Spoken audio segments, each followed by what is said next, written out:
ಶಿವರಾತ್ರಿ ಹಿನ್ನೆಲೆ ಕಲಬುರಗಿ ಜಿಲ್ಲೆಯ ಆಳಂದ ತಾಲೂಕಿನ ವಿವಾದಿತ ಲಾಂಡ್ಲೆ ಮಶಾಕ್ ದರ್ಗಾದಲ್ಲಿರುವ ರಾಘವ ಚೈತನ್ಯ ಶಿವಲಿಂಗ ಪೂಜೆಗೆ ಆಂದೋಲ ಸಿದ್ಧಲಿಂಗ ಸ್ವಾಮೀಜಿಗಳ ನೇತೃತ್ವದಲ್ಲಿ 20ಕ್ಕೂ ಅಧಿಕ ಹಿಂದೂ ಕಾರ್ಯಕರ್ತರು ರುದ್ರಾಕ್ಷಿ ಮಾಲಾಧಾರಣೆ ಮಾಡಿದರು. ನಗರದ ರಾಮಮಂದಿರದಲ್ಲಿ ಗಣಹೋಮ ಯಜ್ಞ ಮಾಡಿ ಶಿವಮಾಲಾಧಾರಣೆ ಬಳಿಕ ಸುದ್ದಿಗೋಷ್ಠಿ ನಡೆಸಿ ಮಾತನಾಡಿದ ಸಿದ್ಧಲಿಂಗ ಸ್ವಾಮೀಜಿ, ಆಳಂದ ಪಟ್ಟಣದ ಲಾಂಡ್ಲೆ ಮಶಾಕ್ ದರ್ಗಾದಲ್ಲಿ ಪುರಾತನ ರಾಘವ ಚೈತನ್ಯ ಶಿವಲಿಂಗ ಇದೆ. 400 ವರ್ಷಗಳ ಕಾಲ ಪೂಜಾ ಕೈಂಕರ್ಯಗಳು ನಡೆಯುತ್ತಾ ಬರುತ್ತಿವೆ. ಆದರೆ ಕಳೆದ 3 ವರ್ಷದ ಹಿಂದೆ ಮಲಮೂತ್ರ ಎರಚಿ ಶಿವಲಿಂಗಕ್ಕೆ ಅಪಚಾರ ಮಾಡಿದ್ದ 20x12 ಅಡಿಯಷ್ಟು ಕೋಣೆ ಒಳಗಡೆ ರಾಘವ ಚೈತನ್ಯ ಅವರ ಸಮಾಧಿ ಇದ್ದು, ಸಮಾಧಿ ಮೇಲೆ ಶಿವಲಿಂಗ ಇದೆ. ಆದರೆ ಕಾಲಕ್ರಮೇಣ ಲಿಂಗದ ಮೇಲೆ ಕಲ್ಲುಗಳು ಹಾಕಿ ಚಾದರ್ ಹಾಕಿದ್ದಾರೆ. ಗೋರಿ ಇದೆ ಅನ್ನೋ ರೀತಿಯಲ್ಲಿ ಬಿಂಬಿಸಲು ಈ ರೀತಿ ಮಾಡಲಾಗ್ತಿದೆ. 2022ರಲ್ಲಿ ಶಿವಲಿಂಗ ಶುದ್ಧೀಕರಣಕ್ಕೆ ಹೋದಾಗ ಕಲ್ಲು ತೂರಾಟ ಮಾಡಿದ್ದರು, ವಾಹನಗಳನ್ನು ಜಖಂ ಮಾಡಿದ್ದರು, ಶಿವಲಿಂಗವನ್ನ ಮುಚ್ಚಿ ಹಾಕುವ ಕೆಲಸ ಅಲ್ಲಿ ಮಾಡಿದ್ದಾರೆ. ಅಕ್ರಮವಾಗಿ ಗೋರಿ ನಿರ್ಮಾಣ ಮಾಡಲಾಗಿದೆ, ಅದನ್ನ ತೆಗೆದು ಹಾಕಬೇಕು. ರಾಘವ ಚೈತನ್ಯ ದೇವಸ್ಥಾನ ನಿರ್ಮಾಣಕ್ಕೆ ಅವಕಾಶ ಮಾಡಿಕೊಡಬೇಕೆಂದು ಆಗ್ರಹಿಸಿದರು. ಇದೇ ವೇಳೆ ಶಿವರಾತ್ರಿ ದಿನದಂದು 500 ಜನರಿಗೆ ಪೂಜೆಗೆ ಅವಕಾಶ ಕೋರಿ ಕೋರ್ಟ್ನಲ್ಲಿ ರಿಟ್ ಅರ್ಜಿ ಸಲ್ಲಿಸಲಾಗಿದೆ. 10-15 ಜನರಿಗೆ ಮಾತ್ರ ಪೂಜೆಗೆ ಅವಕಾಶ ಕೊಡುವುದು, ಇದು ಹಿಂದೂ ಧರ್ಮಕ್ಕೆ ಅಪಮಾನ ಮಾಡಿದಂತೆ. ಶಿವರಾತ್ರಿ ಎಂದು ಆಳಂದ ಹೊರವಲಯದಲ್ಲಿ ಪೂಜೆಗೆ ಬಾರದಂತೆ ಹಿಂದೂ ಯುವಕರಿಗೆ ಜಿಲ್ಲಾಡಳಿತ, ಪೊಲೀಸ್ ಇಲಾಖೆ ನೋಟಿಸ್ ನೀಡಲಾಗುತ್ತಿದೆ. 110ರ ಅಡಿಯಲ್ಲಿ ನೋಟಿಸ್ ನೀಡಿ ರೌಡಿ ಶೀಟರ್ ಓಪನ್ ಮಾಡುವ ಬೆದರಿಕೆ ಹಾಕ್ತಿದ್ದಾರೆ. ಜಿಲ್ಲಾಡಳಿತ, ಪೊಲೀಸ್ ಇಲಾಖೆಯ ಗೊಡ್ಡು ಬೆದರಿಕೆ ಹಿಂದೂ ಯುವಕರು ಎದುರುವ ಪ್ರಶ್ನೆ ಇಲ್ಲ. ಲ್ಯಾಂಡ್ ಜಿಹಾದ್ ಮಾಡಿದ್ರೆ ಪೂಜೆ ಸಂದರ್ಭದಲ್ಲಿ ಪೊಲೀಸರು ಬ್ಯಾರಿಕೇಡ್ ಜಿಹಾದ್ ಮಾಡ್ತಿದ್ದಾರೆ ಎಂದು ಅಸಮಾಧಾನ ಹೊರ ಹಾಕಿದರು. ಕಳೆದ 3 ವರ್ಷಗಳಿಂದ ಆಳಂದ್ ಪಟ್ಟಣದಲ್ಲಿರುವಂತ ರಾಘವ ಚೈತನ್ಯ ಸಮಾಧಿಯ ಮೇಲಿರುವ ಶಿವಲಿಂಗಕ್ಕೆ ಪೂಜೆಯನ್ನ ಮಾಡ್ತಾ ಬಂದಿದ್ದೇವೆ. 3 ವರ್ಷದ ಹಿಂದೆಯೂ ಕೂಡ ಪ್ರತಿನಿತ್ಯ ಅಲ್ಲಿ ಪೂಜಾ ಕ್ರಿಯಾದಿಗಳು ನಡೀತಾ ಇದ್ದಾವೆ. ಸುಮಾರು 400 ವರ್ಷಗಳ ಕಾಲ ಅನುಚಾನವಾಗಿ ಅಲ್ಲಿ ಪೂಜಾ ಕೈಂಕರ್ಯಗಳು ಸಾಗಿ ಬರ್ತಾ ಇರುವುದನ್ನ ಇತಿಹಾಸದಿಂದ ನಾವೆಲ್ಲ ತಿಳ್ಕೊಂಡಿದ್ದೇವೆ. ಕಳೆದ 3 ವರ್ಷದ ಹಿಂದೆ ಅಲ್ಲಿಯ ಒಬ್ಬ ಕಿಡಿಗೇಡಿ ಮುಸ್ಲಿಂ ವ್ಯಕ್ತಿ ಪವಿತ್ರವಾಗಿರುವಂತಹ ರಾಘವ ಚೈತನ್ಯ ಲಿಂಗಕ್ಕೆ ಮಲಮೂತ್ರವನ್ನ ವಿಸರ್ಜಿಸಿ ಅಪಚಾರವನ್ನ ಮಾಡಿದ್ದ. ಆ ಪ್ರಕರಣವನ್ನ ಆಗಿನ ಶಾಸಕರಾದ ಸುಭಾಷ್ ಗುತ್ತೇದಾರ್ ಅವರು ಸದನದಲ್ಲಿ ಆ ವಿಷಯವನ್ನ ಪ್ರಸ್ತಾಪಿಸಿದ್ರು. ಇದನ್ನ ಆಳಂದ ಕೆಲ ಮುಸ್ಲಿಮರಿಗೆ ಸಹಿಸಿಕೊಳ್ಳಿಕ್ಕೆ ಆಗ್ಲಿಲ್ಲ. ಹೀಗಾಗಿ ಶಾಸಕ ಗುತ್ತೇದಾರ್ ಮತ್ತು ಅವರ ಕುಟುಂಬ ವರ್ಗದವರಿಗೆ ಸೋಷಿಯಲ್ ಮೀಡಿಯಾದಲ್ಲಿ ವಾಚಾಮಗೋಚರವಾಗಿ ನಿಂದಿಸ್ತಾರೆ. ಆ ಬಗ್ಗೆ ಹೋರಾಟಗಳಾಯ್ತು, ಕೇಸ್ಗಳಾಯ್ತು. ನಾವು ಹೇಳುವುದೇನಂದ್ರೆ, ಅಲ್ಲಿ ಸುಮಾರು ಆ ಒಂದು ಲಾಡ್ಲೆ ಮಶಾಕ್ ದರ್ಗಾದ ಆವರಣದಲ್ಲಿ ಪ್ರತ್ಯೇಕವಾಗಿರುವಂತಹ ಸ್ಥಳ ರಾಘವ ಚೈತನ್ಯ ಸಮಾಧಿಗಿದೆ. ಸುಮಾರು 20x12 ಅಡಿಯಷ್ಟು ಒಂದು ಕೋಣೆನೇ ಇದೆ. ಆ ಸಮಾಧಿಗೆ ಹೋಗೋಕೆ ಒಂದು ದ್ವಾರ ಬಾಗಿಲು ಚಿಕ್ಕದಾದಂತದ್ದು ಕೂಡ ಇದೆ. ಆ ಕೋಣೆಯ ಗೋಡೆಯನ್ನೆಲ್ಲ ಬಿಚ್ಚಿ ಸುಮಾರು 4 ಅಡಿಗೆ ಆ ಗೋಡೆಯನ್ನ ತಂದಿಟ್ಟಿದ್ದಾರೆ. ಇದು ಅಲ್ಲಿ ನಾಮಾವಶೇಷ ಆಗ್ಬೇಕು ಅನ್ನುವ ಕಾರಣಕ್ಕಾಗಿ. ಇಷ್ಟಕ್ಕೆ ಬಿಡದೇನೆ 20 ಅಡಿ ಹಿಂದಿನಿಂದ ಸಣ್ಣ ಪುಟ್ಟ ಕಲ್ಲುಗಳನ್ನ ರಾಶಿ ಹಾಕಿ ಆ ನಮ್ಮ ಶಿವಲಿಂಗವನ್ನ ಪೂರ್ತಿ ದ್ವಾರ ಬಾಗಿಲಿಗೆ ತಂದಿಟ್ಟಿದ್ದಾರೆ. ದ್ವಾರ ಬಾಗಿಲಿಗೂ ಮತ್ತು ಆ ಶಿವಲಿಂಗಕ್ಕೆ ಕೇವಲ 3ರಿಂದ 4 ಅಡಿಗೆ ಮಾತ್ರ ತಂದಿಟ್ಟಿದ್ದಾರೆ. ಹಿಂದೆಲ್ಲ ಕಲ್ಲುಗಳನ್ನ ಜೋಡಿಸಿದ್ದಾರೆ.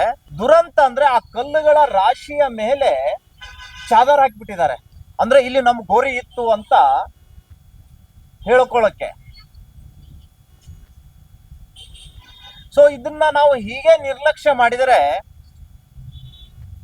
ಆ ಶಿವಲಿಂಗವನ್ನ ಕಿತ್ತಿ ಬಿಸಾಕಿ ಪೂರ್ತಿ ಮಜಾರ್ ಮಾಡಿ ಅಲ್ಲಿ ಚಾದರ್ ಹೊಚ್ಚುವಂತಹ ಸಂಚು ಕುತಂತ್ರ ಇವತ್ತು ಆ ದರ್ಗಾ ಕಮಿಟಿಯ ಮುಸಲ್ಮಾನರು ಮಾಡ್ತಾ ಇದ್ದಾರೆ. ಹೀಗೆ ಆಗೋಕೆ ಬಿಡಬಾರ್ದು ಅನ್ನುವ ಕಾರಣಕ್ಕಾಗಿ 2022 ಶಿವರಾತ್ರಿಗೆ ಶಿವಲಿಂಗ ಶುದ್ಧೀಕರಣ ಆಳಂದ ಚಲೋ ಅನ್ನುವಂತ ಹೋರಾಟವನ್ನ ನಾವು ಹಮ್ಮಿಕೊಂಡ್ವಿ. ಆಗ ನಮ್ಮನ್ನ ಮುತಾಲಿಕರನ್ನ ಚೈತ್ರಾ ಕುಂದಾಪುರ ಅವರನ್ನ ಬ್ಯಾನ್ ಮಾಡಿದರು. ಆದ್ರೆ ಕೆಲ ನಮ್ಮ ಹಿಂದೂ ನೇತಾರರು ಗುತ್ತೇದಾರರ ನೇತೃತ್ವದಲ್ಲಿ, ಹರ್ಷ ಅವರ ನೇತೃತ್ವದಲ್ಲಿ ಕಡಗಂಚಿ ಶ್ರೀಗಳ ಸಾನ್ನಿಧ್ಯದಲ್ಲಿ ಪಟ್ಟು ಹಿಡಿದು ಹೋರಾಟ ಮಾಡಿ ಅಲ್ಲಿ ಪೂಜೆ ಆಯ್ತು. ಪೂಜೆ ಮುಗಿಸಿ ಹೊರಗಡೆ ಬರಬೇಕಾದ್ರೆ ಸಾವಿರಾರು ಮುಸಲ್ಮಾನರು ಕೆಜೆ ಹಳ್ಳಿ ಡಿಜೆ ಹಳ್ಳಿ ಮಾದರಿಯಲ್ಲಿ ಶಾಸಕಾಂಗ, ಕಾರ್ಯಾಂಗ ಮತ್ತು ಧರ್ಮದ ಪ್ರಮುಖರ ಮೇಲೆ ಕಲ್ಲು ತೂರಾಟ ಮಾಡಿದರು. ಹಲ್ಲೆಗಳಾಯ್ತು. ಗುತ್ತೇದಾರರ 1717 ನಂಬರ್ ಅನ್ನ ಟಾರ್ಗೆಟ್ ಮಾಡಿ ಅವರ ಕಾರನ್ನ ಉದ್ದೇಶಪೂರ್ವಕವಾಗಿ ಹೊಡೆದು ಹಾಕಿ ಜಖಂಗೊಳಿಸಿದರು. ಆ ನಂತರ ಕಾನೂನು ಪ್ರಕ್ರಿಯೆ ತನ್ನ ಕೆಲಸವನ್ನ ಮಾಡಿದೆ. ನಾನು ಕೇಳ್ತಾ ಇದ್ದೀನಿ, ನೀವು ಭಾವೈಕ್ಯತೆಯನ್ನ ಬೆಳೆಸಬೇಕು ಅನ್ನುವಂತಹ ಭಾವನೆ ಇಟ್ಕೊಂಡು ರಾಜಿಗೆ ಸಿದ್ಧ ಅಂತ ಹೇಳ್ತಾರೆ. ಆದರೆ ಅಲ್ಲಿ ನಮ್ಮ ಶಿವಲಿಂಗವನ್ನ ಮುಚ್ಚಿ ಹಾಕುವಂತ ಪ್ರಯತ್ನ ಇವತ್ತು ಮುಸಲ್ಮಾನರು ಮಾಡ್ತಾ ಇದ್ದಾರೆ. ಒಂದು ಕಡೆ ಶಾಂತಿ ಸಂಧಾನಕ್ಕೆ ಕರೆಯೋದು, ಇನ್ನೊಂದು ಕಡೆ ನಮ್ಮ ಕುರುಹುಗಳನ್ನ, ನಮ್ಮ ಗುರುತುಗಳನ್ನ ಮುಚ್ಚಿ ಹಾಕುವಂತ ಪ್ರಯತ್ನ ನಿರಂತರ ನಡೆದಿದೆ. ಇದು ಅಕ್ಷಮ್ಯ ಅಪರಾಧ ಆಗಿರುವುದರಿಂದ ನಾವು ಅಲ್ಲಿಯ ದೇವಸ್ಥಾನವನ್ನ ಜೀರ್ಣೋದ್ಧಾರ ಮಾಡುವ ಕಾರಣಕ್ಕಾಗಿ ಪ್ರತಿ ವರ್ಷ ಹೋರಾಟವನ್ನ ನಾವು ಹಮ್ಮಿಕೊಂಡಿದ್ದೀವಿ. ನಾನು ಆ ದರ್ಗಾ ಕಮಿಟಿಯ ಮುಸಲ್ಮಾನರಿಗೆ ಮತ್ತು ಇಲ್ಲಿಯ ಜಿಲ್ಲಾಡಳಿತಕ್ಕೆ ಆಗ್ರಹ ಪಡಿಸ್ತಾ ಇದ್ದೀನಿ, ನಮ್ಮ ದೇವಸ್ಥಾನದ ಜಾಗವನ್ನ ನಮಗೆ ಬಿಟ್ಕೊಡಿ. ಅಲ್ಲಿ ಅಕ್ರಮವಾಗಿ ಗೋರಿ ಮಜಾರ್ ನಿರ್ಮಾಣ ಮಾಡಿದರೆ ಅದನ್ನ ತೆಗೆದುಹಾಕಿ ನಮ್ಮ ದೇವಸ್ಥಾನವನ್ನ ನಿರ್ಮಾಣ ಮಾಡಲಿಕ್ಕೆ ಅವಕಾಶ ಕೊಡಬೇಕು ಅನ್ನುವಂತಹ ಒಂದು ಆಗ್ರಹವನ್ನ ಇವತ್ತು ಸಮಸ್ತ ಜಿಲ್ಲಾ ಹಿಂದೂಗಳು ನಾವು ಇಲ್ಲಿಯ ಇಲಾಖೆಗೆ ಮಾಡ್ಕೊಳ್ತಾ ಇದ್ದೀವಿ. ಇನ್ನ ಪೂಜೆಗಾಗಿ ನಾವೊಂದು ಮನವಿಯನ್ನ ಕೊಡ್ತಾ ಇದ್ದೀವಿ DC ಅವರಿಗೆ, ಅವ್ರ ಮನವಿ ತಗೊಂಡು ಹೋಗ್ಬೇಕು ಅಂತ. ಆದರೆ ನಮ್ಮ ಮನವಿಗೆ ಕವಡೆ ಕಾಸಿನ ಕಿಮ್ಮತ್ತನ್ನ ಇಲ್ಲಿಯ ಜಿಲ್ಲಾಡಳಿತ ಕೊಡ್ತಾ ಇಲ್ಲ. ಅಟ್ಲೀಸ್ಟ್ ನಿಮಗೆ ಪೂಜೆಗೆ ನಿರಾಕರಣೆ ಅಂತಾರೆ ಕೊಡ್ಲಿ, ಅಥವಾ ಅನುಮತಿ ಅಂತಾದ್ರೂ ಕೊಡ್ಲಿ. ಯಾವುದೂ ಇಲ್ಲದನೆ ಮೌನವಾಗಿರಿಸುವಂತಹದ್ದು ಕೂಡ ಕಾನೂನಿಗೆ ವಿರುದ್ಧ ಆಗಿರುವಂತಹದ್ದು. ಹೀಗಾಗಿ ಇವತ್ತು ಮತ್ತೆ ನಾವು ಉಚ್ಚ ನ್ಯಾಯಾಲಯದಲ್ಲಿ ರಿಟ್ ಪಿಟಿಷನ್ ಅನ್ನ ಹಾಕಿದ್ದೀವಿ. ನಮಗೆ 500 ಜನರಿಗೆ ಪೂಜೆಗೆ ಅವಕಾಶ ಕೊಡಬೇಕು.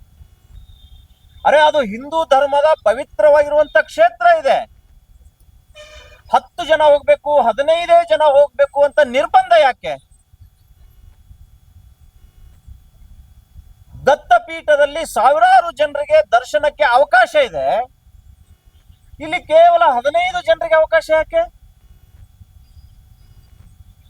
ಪ್ರತಿಯೊಬ್ಬ ಹಿಂದೂವಿಗೂ ಕೂಡ ಸಂವಿಧಾನಬದ್ಧವಾಗಿ ಪೂಜೆ ಮಾಡುವಂತ ಹಕ್ಕಿದೆ.